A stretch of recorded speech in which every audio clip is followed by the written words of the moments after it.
אתם רואים קו אופקי, נכון? זה קו בין, אמור להיות גם קו בין מים לבין אוויר. אם לא מספיק מים, יש לכם שם בקבוק. אתם רואים שיש בקבוק. אוקיי, אם מיותר אתם יכולים בטח לשפוך. שימו לב שקרן של לייזר אמור לעבור מרכז. אתם רואים שיש פה מרכז, נכון? וזווית פגיעה אתם מודדים בין קרן לבין הנח. הנח, שימו לב שזה ורטיקלי. וגם קרן שבירה זה גם בין קרן להנח, אבל זה הנח כבר בתווך אחר, נכון? זה הנח באוויר וזה הנח במים. וככה אתם, נו בוא נגיד, אתם תעשו ניהול, אני אומר שזה לעשות 5 נקודות, נכון? לרוב המקרים אני מבקש 7 נקודות, אבל 5 נקודות לכל גרף. זה לנו קשה גם ככה. 5 נקודות לכל גרף, וזהו.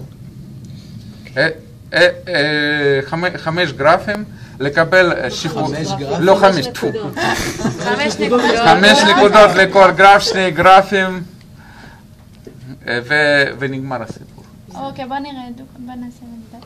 בוא נעשה נקודות. ככה, זה, בוא נגיד שזה 30 וזה 22. וכן הלאה. רגע, איפה אתה רואה את ה-30? רגע, עוד פעם. עוד פעם 30. פה 22. 18, לא 20. 20.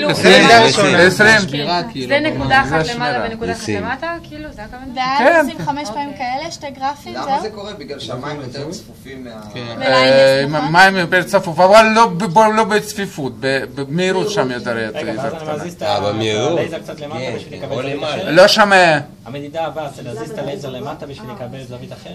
כן. לא משנה לאן, נכון? זאת אומרת, מההתחלה אתם עושים ככה, אחר כך עושים ככה. וסתכלו איך אתם עושים, רגע, עוד חשוב, גרף שני. זווית קריטית, תסתכלו. אתם רואים שזה אלפא, נכון? ואחרי איזה שפרק זמן, יש לי כבר 90, ובמקרה הזה אתם מודדים אלפא קריטי. זאת אומרת, כאשר אתם רואים שבטא פה לא 90 מעלות. אתם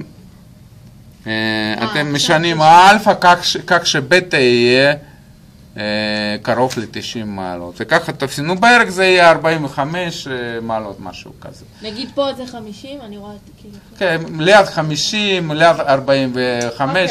אוקיי. רבותיי, מקדם שבירה בערך 1.34, 38, 35, אבל לפעמים זה משתנה. אז זהו. אז יש לנו שם אותו ניסוי?